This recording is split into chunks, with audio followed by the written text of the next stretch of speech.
Segundo Samuel, capítulo 11, versículo 1 ao 3, diz assim: E aconteceu que, tendo decorrido um ano, no tempo em que os reis saem à guerra, enviou Davi a Joabe, e com ele os seus servos, e a todo Israel. E eles destruíram os filhos de Amon, e cercaram a Rabá. Porém Davi ficou em Jerusalém.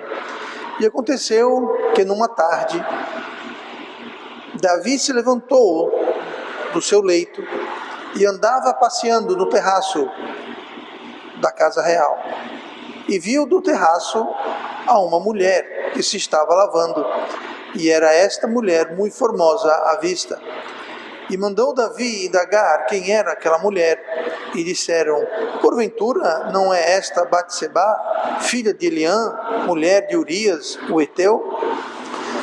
Acabamos de ler aqui o que se desenrolaria em um episódio muito triste na vida do rei Davi. E nessa altura, até o capítulo 11 de 2 Samuel, ele estava relativamente bem espiritualmente, como rei também. O seu reino estava indo bem, tudo estava indo muito bem. E então aqui, a partir de agora, ele afunda, ele comete um erro que leva a outro erro, e isso abre uma sequência de eventos que ele foi parar no fim do poço. E esse episódio, até ele começar a se recuperar, durou aproximadamente um ano. E durante um ano ele passou por esse momento de fundo de poço espiritual. As consequências do que isso desencadeou foram muito sérias. A gente lê no versículo 5, nós não lemos, mas se você ler, a gente parou no 3, se você for até o 5, e a mulher concebeu e mandou dizer a Davi: estou grávida. Então você pode imaginar que entre o versículo 3 e o versículo 5, ou seja, no versículo 4, o que foi que rolou? Foi quando Davi cometeu adultério. Ele então agora era o pai da criança que Batseba estava carregando. Mas não foi só isso, quizá fosse só isso. Mas continua, versículo 6, ele começa um processo de tentar esconder seu pecado, tentar varrer a sujeira para debaixo do tapete. Versículo 6 diz: então Davi mandou dizer a Joabe: envia-me Urias, o heteu.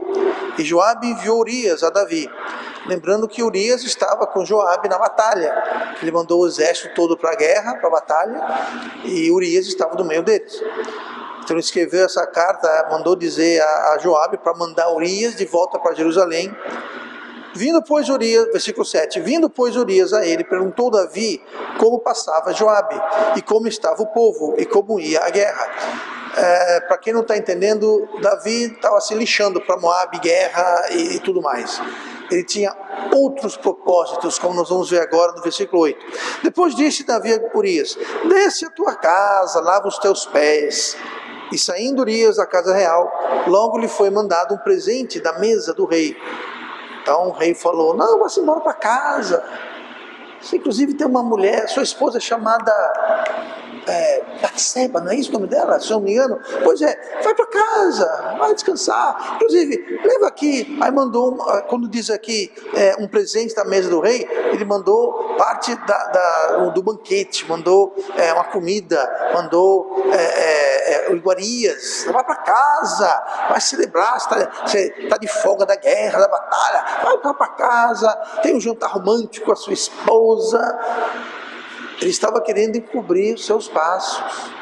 Ele estava querendo, sabendo ele que Batseba estava grávida dele, de Davi, ele estava agora querendo que Urias fosse para casa.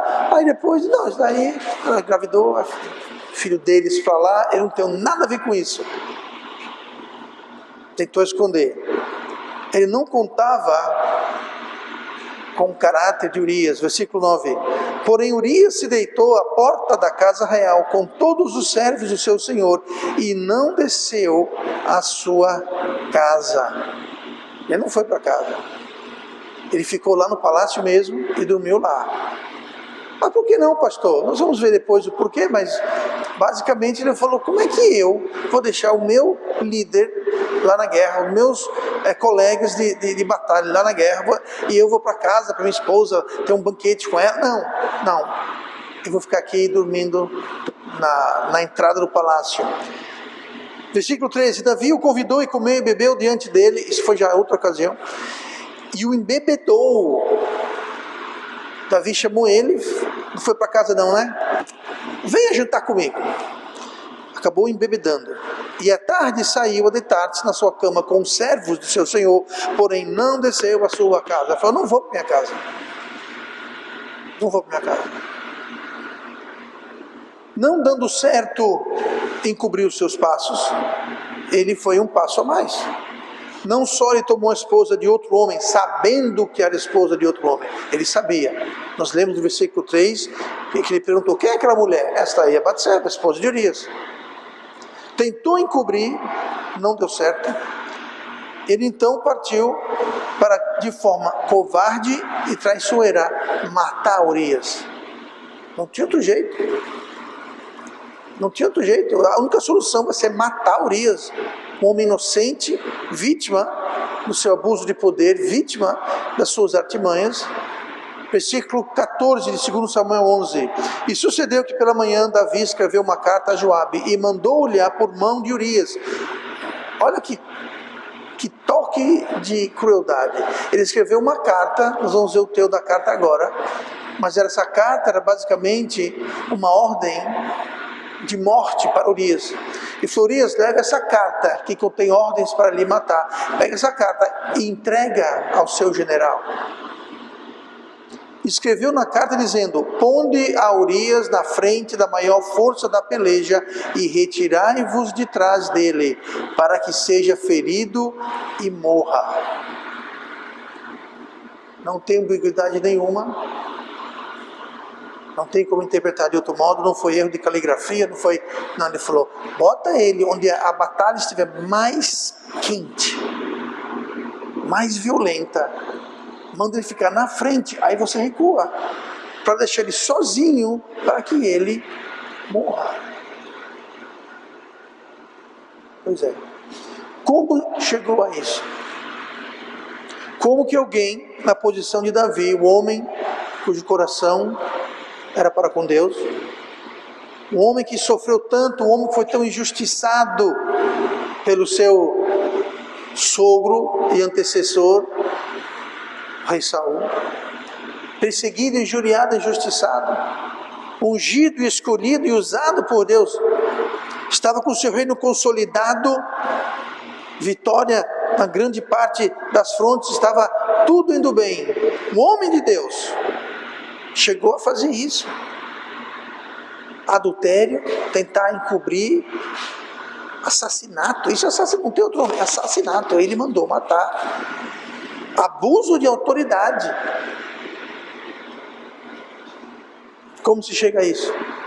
Esse episódio que nós vemos e que nós vamos ver de agora em diante, ele demonstra claramente como isso aconteceu. Isso serve de alerta, porque se aconteceu com Davi, pode acontecer com qualquer um de nós. Davi era um grande homem de Deus, usado por Deus. E olha a que ponto chegou. Qual foi o ponto de partida para essa descida ao fundo do poço? Então hoje eu quero ver certas coisas as quais nós precisamos vigiar e prestar bastante e cuidadosa atenção em nossas vidas. Porque essas coisas que são coisas simples e corriqueiras, mas como nós vamos ver, foram exatamente estas coisas que deram partida e desencadearam uma sequência de eventos que levaram a este ponto baixo a que Davi chegou. Olha no versículo 1, que nós vamos ver então a primeira atenção, a primeira coisa que precisamos prestar atenção. Samuel 11, versículo 1, E aconteceu que, tendo decorrido um ano, no tempo em que os reis saem à guerra, enviou Davi a Joabe, com ele os seus servos e a todo Israel.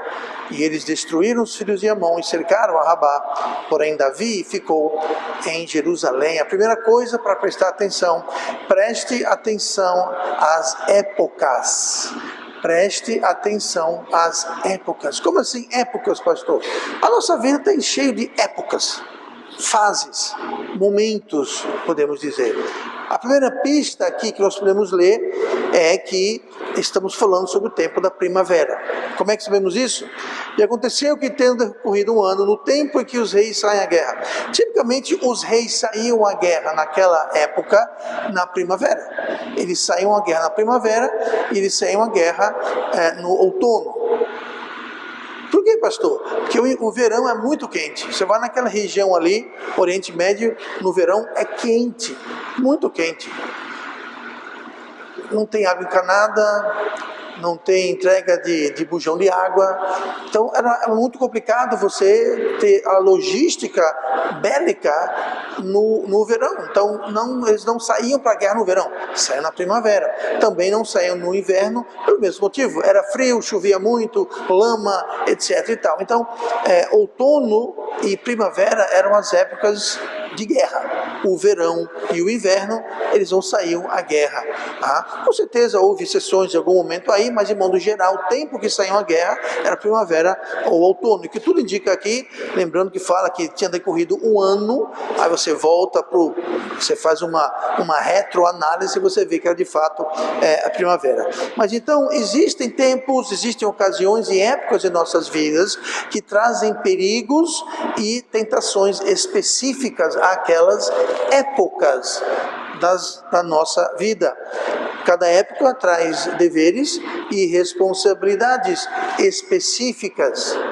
E nós temos que atentar a estas épocas e tudo aquilo que envolve aquelas épocas específicas. No caso de Davi, como nós vimos, era a primavera, quando os reis saíam para a guerra, tá? Devido ao clima e às circunstâncias.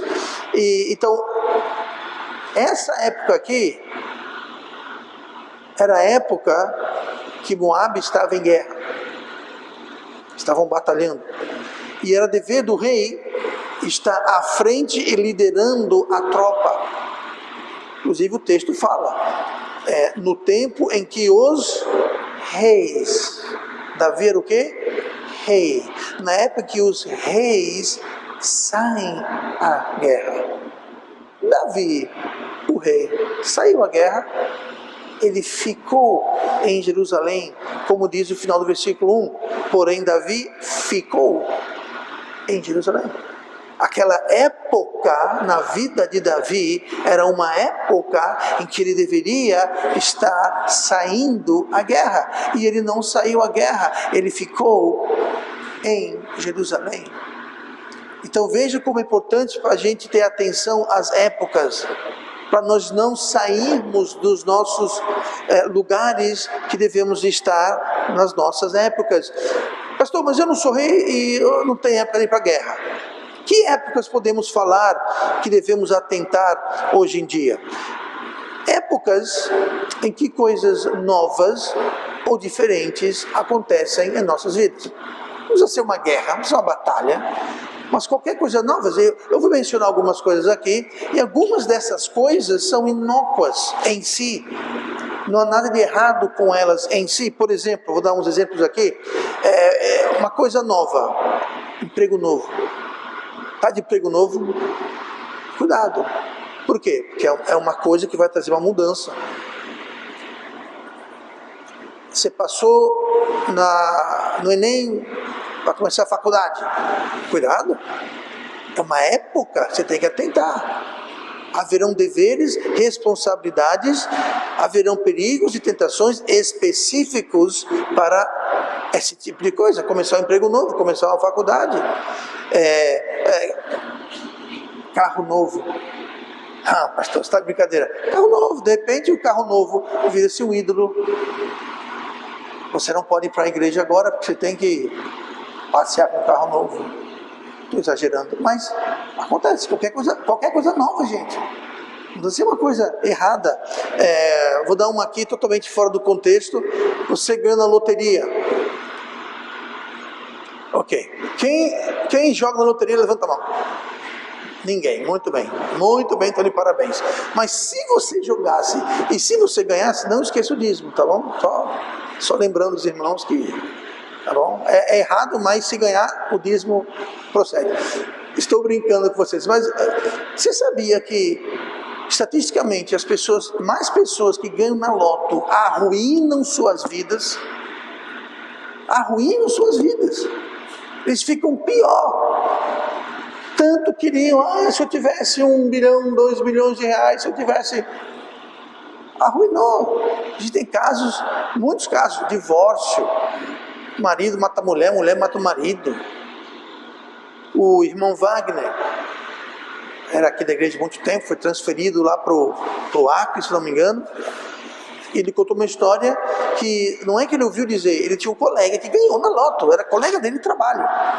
Ganhou na loto, não ganhou milhões e milhões e milhões, mas ganhou uma quantidade respeitável, sei lá, 500 mil, 700 mil, eu não lembro quanto, mas não era o tipo de dinheiro que você vai se aposentar e comprar um iate, um helicóptero, e nada disso não. Mas era um dinheiro razoável, não foi pouca coisa. E esse homem, colega do irmão Wagner, falou, a minha vida virou um lixo, o casamento virou um lixo, hoje eu estou falido financeiramente. Eu falei, mas como é que pode uma coisa dessas? Ele não atentou essa época. Toda vez que vem uma época de mudança ou novidade, quer ver outra coisa aqui? Luto, devido à perda, ou para a morte, ou para outra coisa, uma separação, enfim, qualquer coisa, uma doença. Quer ver uma que vai chocar vocês? Bebê, neném, criança.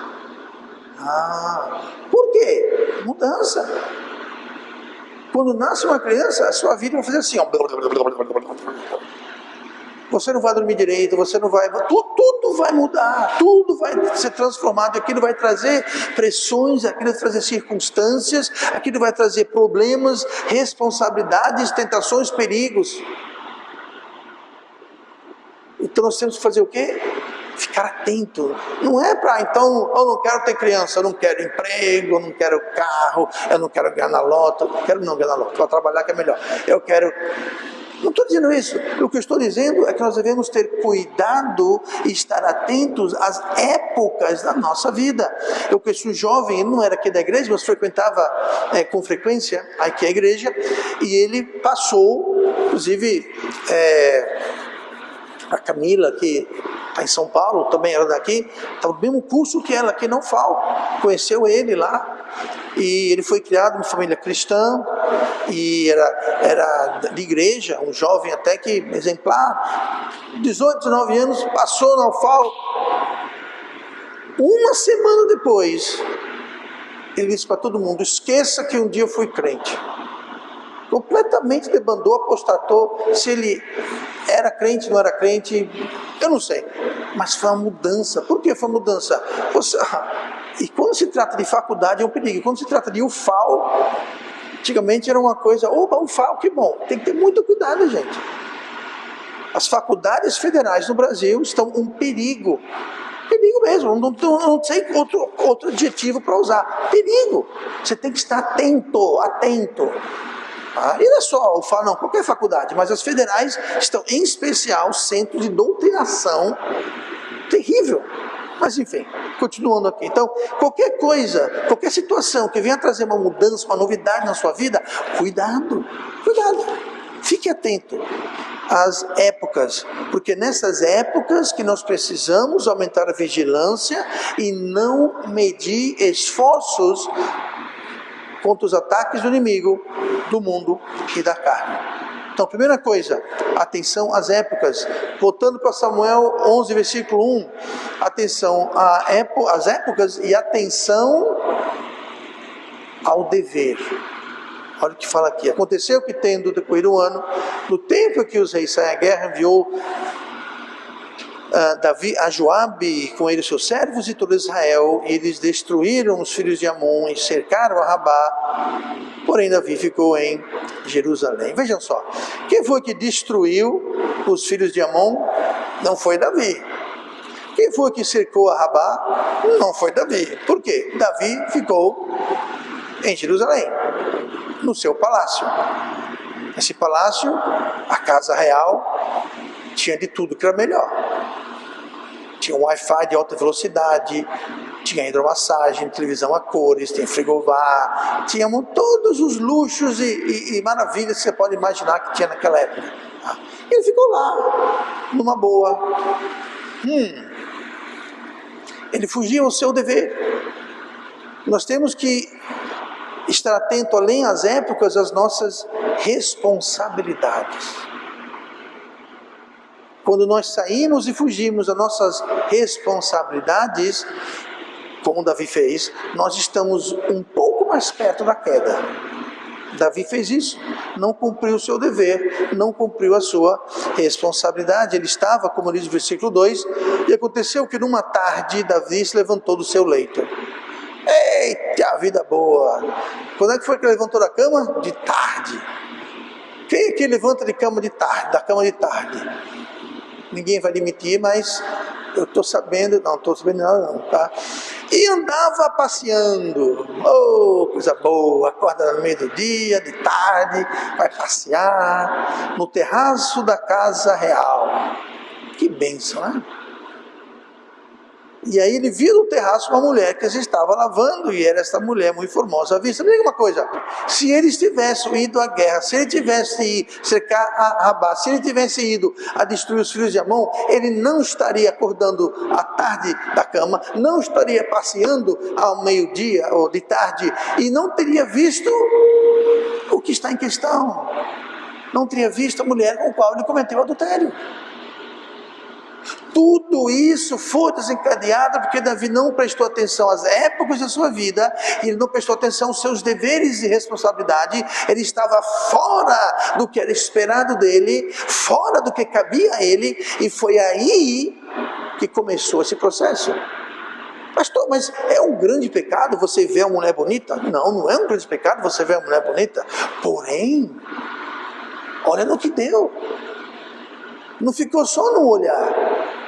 Houve toda uma maquinação.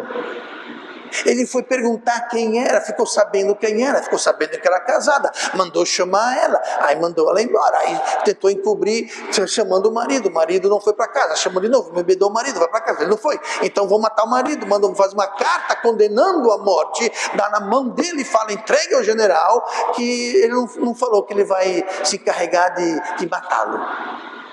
Tudo começou com um passeio no terraço da casa real, depois de acordar ao meio-dia. Interessante. Muito interessante. Ele estava no lugar errado, na hora errada.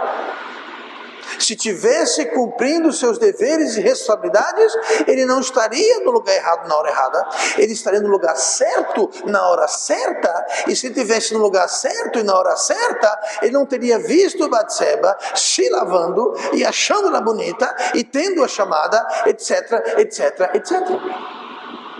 Atente às nossas responsabilidades. Quando as coisas acontecem erradas, no lugar errado e na hora errada. Porque na hora certa, no lugar certo, tudo acontece certo. Então vamos atentar, prestar atenção aos nossos deveres e responsabilidades. O lugar certo de Davi era estar com seu exército na batalha. Mas ele enviou a Joabe. E foram Joabe e seus servos e todo Israel que conquistaram as vitórias. E não Davi, que deveria estar lá. Lugar errado, hora errada, é onde o diabo lhe aguarda. Lugar errado e hora errada, sabe quem está lá espreitando, se escondendo, armando suas armadilhas? O diabo. Ele vai estar lá. Se você está na hora certa, no lugar certo, sabe quem está lá? Deus está lá, Deus está te protegendo. Você está no caminho de Deus, nas veredas de Deus. É lá que você tem a proteção de Deus, andando na luz. andando na palavra, no caminho do Senhor. Você sai disso, e você sai disso quando? Quando você foge aos seus deveres e responsabilidades. Aí você vai encontrar com cara feia, não tenha dúvida alguma. Espiritualmente falando, não é bom você faltar ao trabalho. Davi faltou ao trabalho, era o trabalho dele, está na batalha, ele faltou ao trabalho. Não é bom faltar à escola. Por quê? Se você é um estudante, o seu lugar certo, na hora certa, está onde? Estudando. E não passeando por aí, fazendo Deus sabe lá o quê. Eu não vou nem mencionar faltar à igreja, né? Faltar ao culto. Mas nunca falte ao seu dever e responsabilidade, seja no trabalho, na escola, no lar.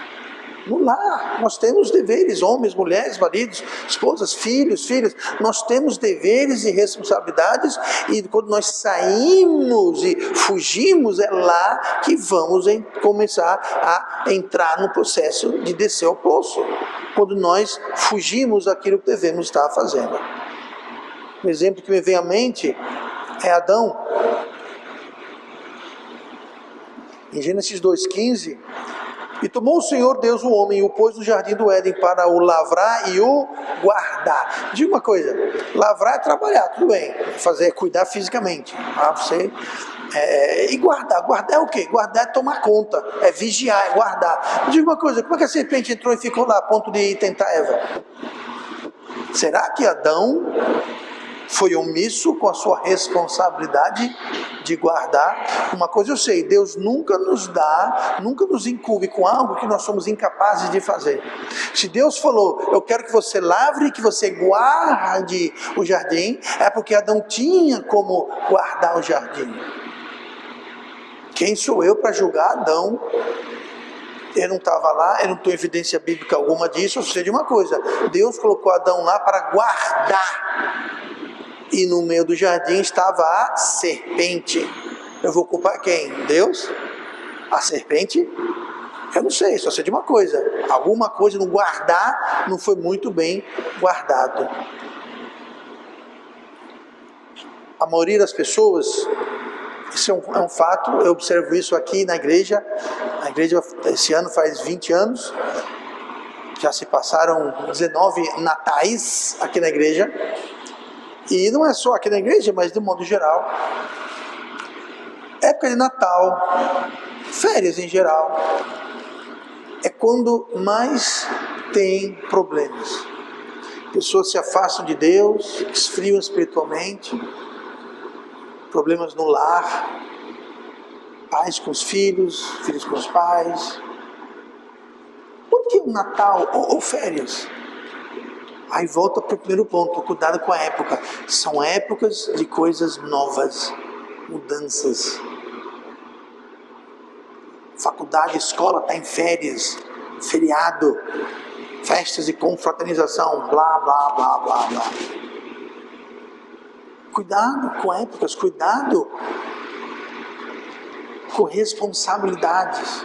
Não interessa se está nas férias. Talvez você não tenha responsabilidade na escola, faculdade, está de férias no trabalho, mas você tem no lar e você tem com Deus. Quando você tira férias, você não tira férias de Deus. Eu espero que você não tire férias de Deus. Então é preciso ficar atento a épocas, atento a responsabilidades, e quando saímos da rotina, nós criamos um problema. Um dos problemas que assola a vida moderna é que nós temos tempo demais livre. Não, pastor, não. Parece que o tempo está encurtando. Ok. Pense comigo. Eu vou dizer algumas coisas aqui e eu quero que você imagine a sua vida sem essas coisas que eu vou dizer. Primeira coisa, luz elétrica. Energia elétrica, esquece luz. Bom, primeira coisa, não tem Wi-Fi. Não tem Wi-Fi. Baixou o sol, ou você acende vela, ou você vai dormir. Não tem televisão, computador, telefone celular, tablet. Pronto. Só aí você já se poupou umas 25 horas por dia. Só aí. E ao mesmo tempo você não precisa estar acendendo vela, acendendo lampião. Outra coisa aqui, água encanada. Água encanada, pastor? Você sabe qual é o luxo de você fazer? Tchim, tchim, tchim, tchim, tchim, a água sai ali naquele buraquinho mágico na parede. Antigamente, antes da minha época, tá? Isso antes da minha época. Você tinha que ir no poço catar água, gente, num balde. E trazer para casa. Pense. E não é porque faltou não, gente. É porque não tem. Não tem. Outra coisa aqui. Geladeira. Antigamente era assim. Comida você tinha que colher ou no mercado diariamente. Não podia guardar na geladeira. Você tinha que ir para o mercado, tinha que ir para a horta todo dia. A benção lá, o irmão André, quando chega na hora do rango, ele vai no galinheiro, pega um frango, vai lá na terra, cava umas batatas, vai lá no açude, pesca um peixe, pronto, é tudo assim, ó, e lá tem geladeira, mas é uma opção, mas naquela época, e em outras épocas, não tinha geladeira, gente. Era colher, comer, no mercado comer, não tinha, você tem que guardar, fogão a gás, catar lenha para acender o fogo, para cozinhar, e para lavar aquelas panelas de barro, sem água encanada, tudo preto. Aí você me diz que a gente tem falta de tempo, mas não tem falta de tempo não, gente. Tudo isso que a gente nem dá valor, não percebe. Isso nos poupa uma imensidão de tempo. O que acontece? Aí tem celular, televisão. Se trabalhava entre o nascer do sol e o pôr do sol. Hoje em dia você pode sair, 4 da manhã você tem luz elétrica, você trabalha até meia-noite se quiser. Não aconselho, você pode trabalhar ou se divertir, assistir televisão, ficar na internet, televisão, enfim. Não é falta de tempo, é tempo mal empregado. Cuidado com o quê? Cuidado com as responsabilidades. É muito fácil dizer, que eu não tenho tempo. Não, tempo nós temos. Tempo nós temos. Nós temos que ter cuidado onde nós vamos investir esse tempo. Porque na vida de hoje, aqui, todo mundo aqui... Levanta a mão que não tem um fogão a gás em casa. Água encanada, luz elétrica. Pronto, acabou. Não tem argumento. Bom, tem um irmão ali que mora na província, nas províncias a coisa está séria lá, né? Mas é temporário, tem a fé em Deus que chega. Quem foi que saiu catando lenha para cozinhar hoje? Não tem. Quem foi que foi para o rio para lavar a louça, lavar roupa na louça? Não tem. Então tempo nós temos. Agora tem outras 1000 coisas que vêm roubar nosso tempo, mas temos que estar atentos aos nossos deveres e responsabilidades, que inclui esse tipo de coisa que eu estou falando aqui agora. Lembre-se, o ócio é a oficina do diabo. Então se você não está estudando, trabalhando, cuidando de uma família, fazendo alguma coisa ativamente, não vai dar certo. Não vai dar certo. Ócio é um perigo. Ócio é um veneno. Tudo tem o seu tempo. Não adianta a gente querer buscar um atalho, driblar, não. Tudo no seu devido tempo. Abram para Eclesiastes 3. Vou fazer uma leitura um pouco mais extensa do que costumaz. Eu vou ler 8 versículos, mas é que eles mostram exatamente, eles captam exatamente o que eu estou tentando comunicar aqui. Eclesiastes 3. Diz assim o versículo 1. Tudo tem o seu tempo determinado. Tudo. O que quer dizer tudo? Tudo quer dizer tudo. Em hebraico, tudo é tudo em hebraico. Em chinês, em qualquer... Tudo é tudo, tudo. Tudo tem o seu tempo determinado. E há tempo para todo propósito. Veja bem, há tempo. Tempo tem. Para quê? Para todo propósito. Então, para tudo tem tempo. Debaixo do céu. Há tempo de nascer e tempo de morrer, tempo de plantar e tempo de arrancar o que se plantou, tempo de matar e tempo de curar, tempo de derrubar e tempo de edificar, tempo de chorar, tempo de rir, tempo de prantear e tempo de dançar, tempo de espalhar pedras e tempo de ajuntar pedras, tempo de abraçar e tempo de afastar-se de abraçar, tempo de buscar, tempo de perder, tempo de guardar e tempo de lançar fora, tempo de rasgar e tempo de coser, tempo de estar calado e tempo de falar, tempo de amar e tempo de odiar, tempo de guerra e tempo de paz. Ouviu, Davi? Tempo de guerra. Onde é que estava Davi no tempo de guerra? Acordando meio-dia, passeando pelo palácio, vendo que não devia. Olha o que deu. Porque para todo propósito há o que? Tempo. Tempo determinado. Tudo tem seu tempo determinado. Ou seja, tem uma hora certa para fazer tudo. Tem hora de trabalhar, tem hora de estudar, tem hora de juntar, tem hora de gastar, tem hora de tudo. Tem tempo para tudo. Tempo para cuidar das crianças, tem tempo para tudo. O problema, como eu disse, especialmente nos dias de hoje, que temos tantas modernidades que nós nem damos valor ou conta, o nosso tempo é ocupado com outras coisas. No tempo determinado, nós roubamos tempo do que o propósito correto para outras coisas. Aí nós dissemos, não tenho tempo. Não tem tempo? A Bíblia fala que é propósito para tudo, tem tempo para tudo. Algo está fora de equilíbrio.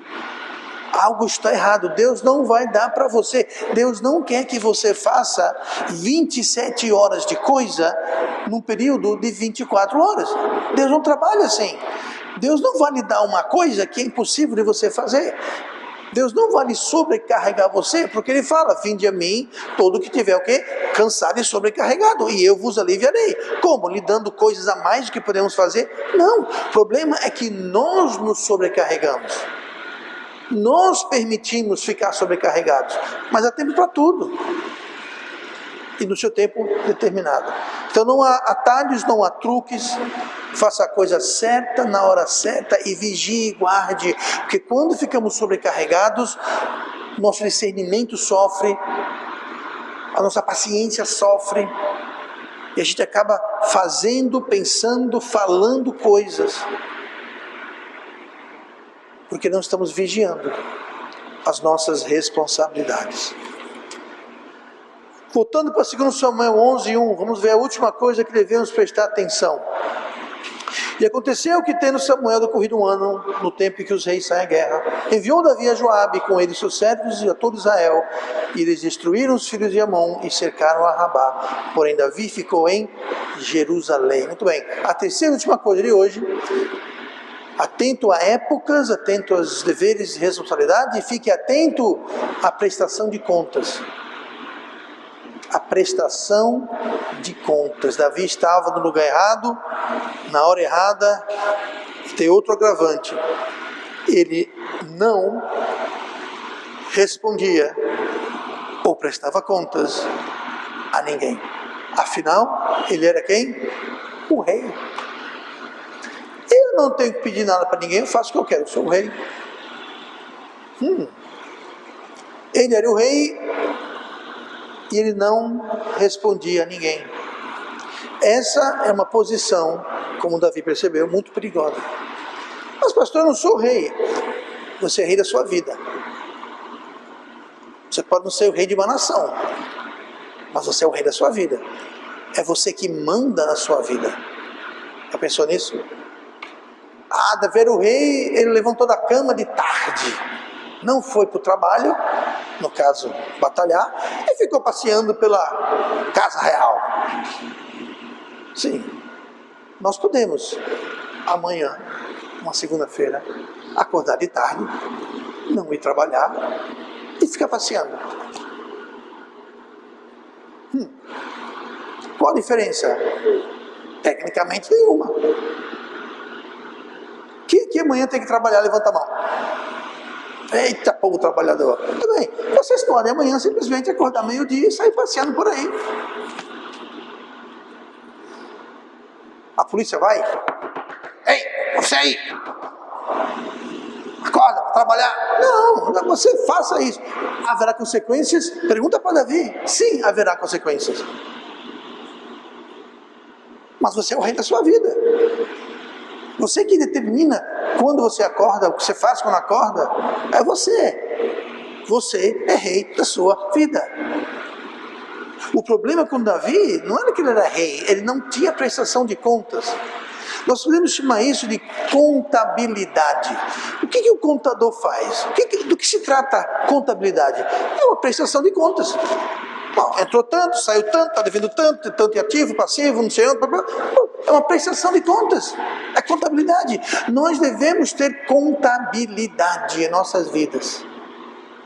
Do nosso tempo, do que fazemos, nós temos que, em outras palavras, ter uma prestação de contas. Em último caso, todos nós temos essa prestação de contas para com Deus. A Bíblia fala que todos nós vamos aparecer ante o tribunal de Cristo, onde nós vamos dar conta da nossa vida.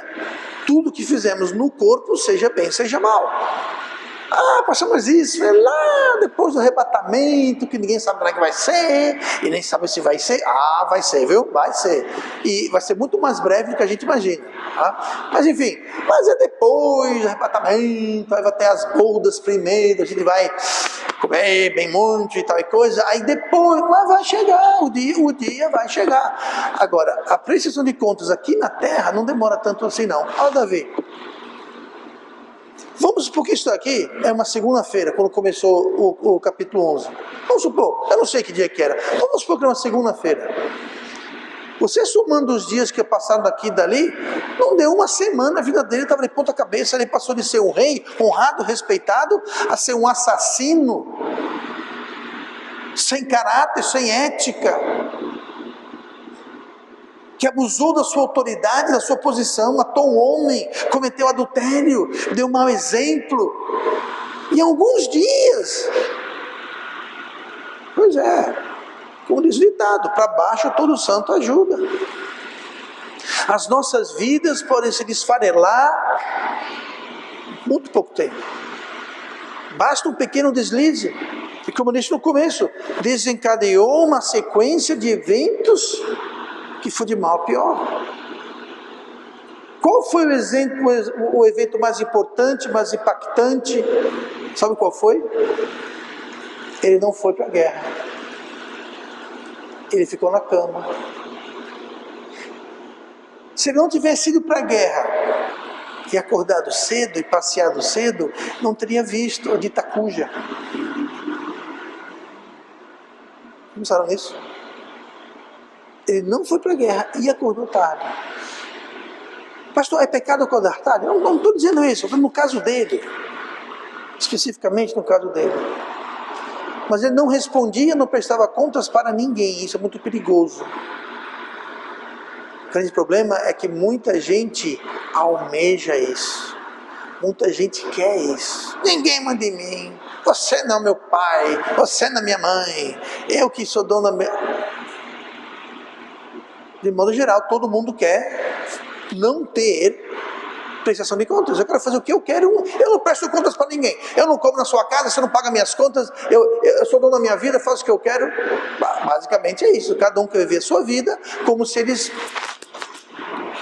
não dessem conta para ninguém. Problema, pergunta para Davi o problema. Muito sério. Veja o que os servos de Davi no palácio disseram. Versículo 3. E mandou Davi indagar quem era aquela mulher. Primeira coisa, Davi já era casado, para começar, tá certo? Mas ele indagou, quem é aquela mulher? E disseram, porventura não é esta Batseba, filha de Eliam, mulher de Urias, o Eteu? Disseram, essa daí é fulano, ela é casada com fulano.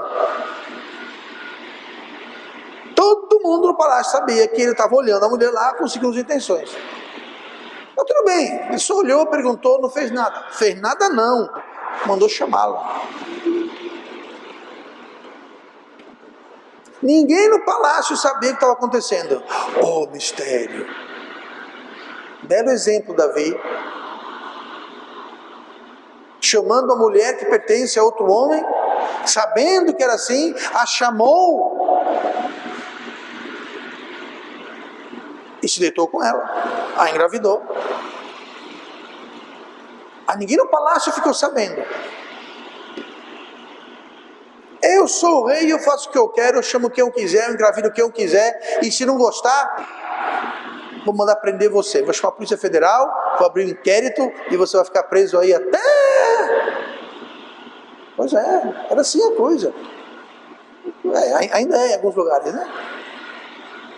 Não precisava contar para ninguém. Não seguia lei, não seguia nada. Ele era a lei. Achava ele.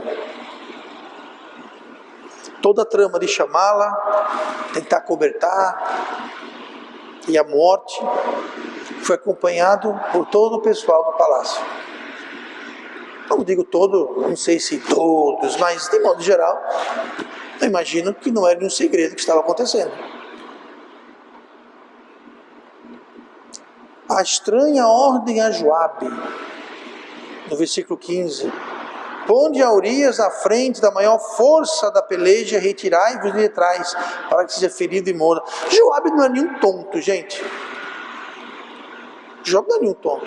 Calma aí, deixa eu ver se eu entendi aqui, seu rei. Você quer que eu pegue Urias, e pelo que nós sabemos, Urias era um dos grandes, era tipo um herói, um homem que se projetava como um grande guerreiro, muito fiel, ou seja, um bom guerreiro. Você quer que eu pegue Urias, um dos nossos melhores, aqui que coloque ele lá na frente, e depois recua para que ele morra? Eu entendi direito, é isso? Ele não é tonto. Ele sabia exatamente o que Davi está pedindo. E posteriormente, talvez chegou a ele que, por coincidência, a esposa de Urias, que mandou matar, efetivamente, se tornou a esposa dele. E para quem não sabe, ficou sendo a mãe do futuro rei Salomão. Não foi aquela criança dessa gravidez, ela nasceu, mas morreu. Mas teve outro filho com ela, e ele foi Salomão, que se tornou rei. Acho que Joabe não estava ligado a tudo isso, e mais ninguém estava sabendo, ligando um com um mais um é igual a 2. Não, ninguém estava sabendo. Tudo isso por quê? Davi estava nem aí, eu sou rei, faço o que eu quero. Você pode ser rei da sua vida, mas ninguém faz o que quer sem consequência. Tudo tem consequência. Você tem a liberdade de fazer o que você quiser, mas você não tem a liberdade de não colher o que você plantou. Gálatas 6 falou o quê? Tudo que o homem plantar, ele também ceifará. Tudo, bem ou ruim. Então planta o que quiser, faça o que você quiser. O que eu aconselho? Tenha prestação de contas. Voluntariamente, porque ninguém pode impor isso em você, mas voluntariamente crie situações, crie mecanismos, crie um sistema onde haverá prestação de contas. Prestação de contas é um aliado, não é um inimigo, é um aliado. Ele não veio tirar a liberdade, ele veio fortalecer a sua liberdade. A energia elétrica é muito útil, mas coloca o dedo ali na tomada, faz assim, ó, e mete o dedo ali, vê o que acontece. Já não é tão útil. Liberdade é muito bom, mas tem que ter o quê? Parâmetros. Uma liberdade sem contabilidade, sem responsabilidade, vai destruir você. Vai destruir sua família, vai destruir tudo na sua vida. Então tenha contabilidade, voluntariamente. Pode ser um esposo, uma esposa, seus pais, um irmão, pastor, dependendo do que for. Mas tenha contabilidade voluntariamente. Não é para eu chegar lá, ou seu esposo chegar lá, ou sua esposa chegar lá e ficar, sim, e não sei o quê. Não é para ser cobrado. É você entrar, você criar sistemas, parâmetros, mecanismos na sua vida em que você tem essa prestação de contas, essa contabilidade em tudo na nossa vida. Se Davi tivesse feito isso, teria poupado muita dor de cabeça para ele e para a vida dele.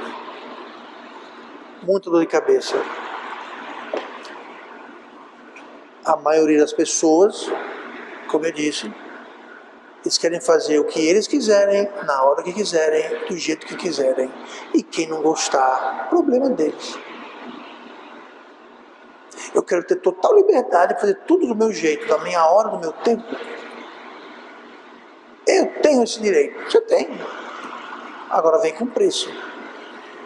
Pergunta de Davi.